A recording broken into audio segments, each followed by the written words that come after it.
কিন্তু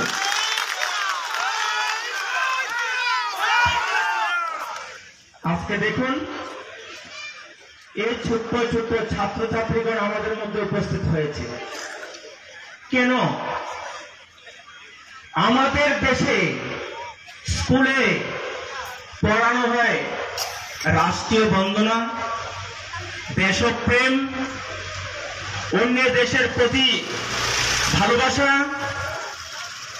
এবং সমাজ কিভাবে সংস্কার করতে হয়, বড়জনদেরকে কিভাবে সম্মান করতে হয়, তাদেরকে জ্ঞান এবং মেধাশক্তি সম্পন্ন মেধাবী ছাত্র তৈরি করার লক্ষ্যে স্কুলে পাঠদান করানো হয়।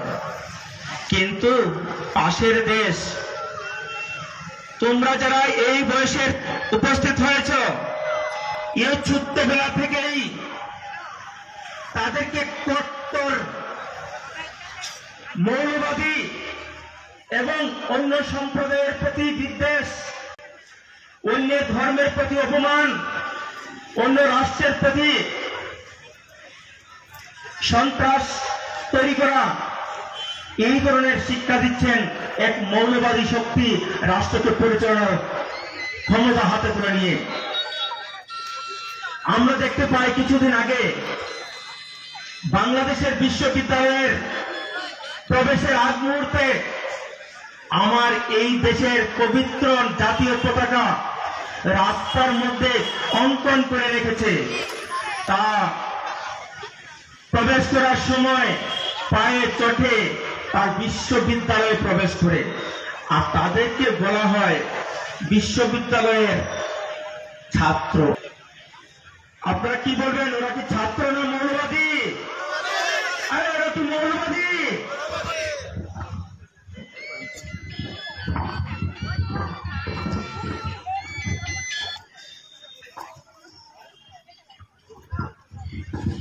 এই ছাত্রছাত্রীরা স্কুল সেরে বিশ্ববিদ্যালয় যখন ছুটি হয়, খাতা আর পেন্সিল টেবিলের উপরে রেখে হাতে ধারালো অস্ত্র আর কিছু দেশলাই কাঠি হাতে করে নিয়ে তারা প্রথম হিন্দু বাড়িতে আগুন দেয়, আর সামনে আমাদের মা বোনকে অপহরণ করে নিয়ে গিয়ে ধর্ষণ করে প্রকাশ্যে রাজপথে তাদেরকে হত্যা করে। এটাকে আপনারা আমরা সহ্য করে থাকবো কি? একদম না।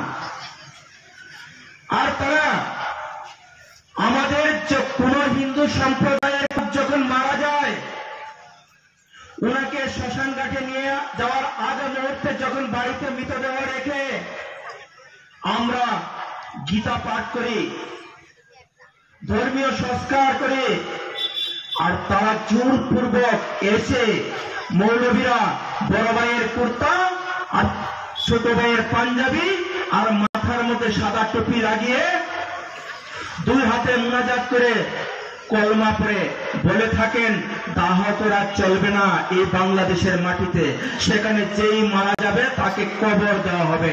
সেটা দেখেও কি আপনারা চুপচাপ ঘুমিয়ে থাকবেন হিন্দু সমাজ? তবে যদি এই পরিণতি আমাদের দেশে হয়, চিন্তা করুন, এই পরিণতি কিন্তু তার পরিবেশ কিন্তু পরিকল্পনা মাফিক করতে চলেছে জেহাদি শক্তিগুলি। মেলাগড়ের গার্লস স্কুলে নবম শ্রেণীর ছাত্রী লিটন সাহা, বাবার নাম শ্রেয়া সাহা, মেয়ের নাম, তাকে প্রেমের জালে ফাঁসিয়ে হিন্দু পরিচয় দিয়ে লাভ জেহাদের শিকার বানিয়ে অবৈধভাবে বাংলাদেশের সীমান্তের ওই পারে নিয়ে তাকে অকথ্য অত্যাচার নিপীড়ন সহ্য করতে হচ্ছে। যখন বলছে আমার মা বাবার কাছে ফিরে যাব, তাকে জোরপূর্বক বোরকা লাগিয়ে মসজিদে নিয়ে গিয়ে মাংস খাইয়ে তাকে কলমা পড়াচ্ছে। আপনারা কি চান আপনাদের মেয়েদেরকে এই ধরনের ঘটনার সম্মুখীন হতে?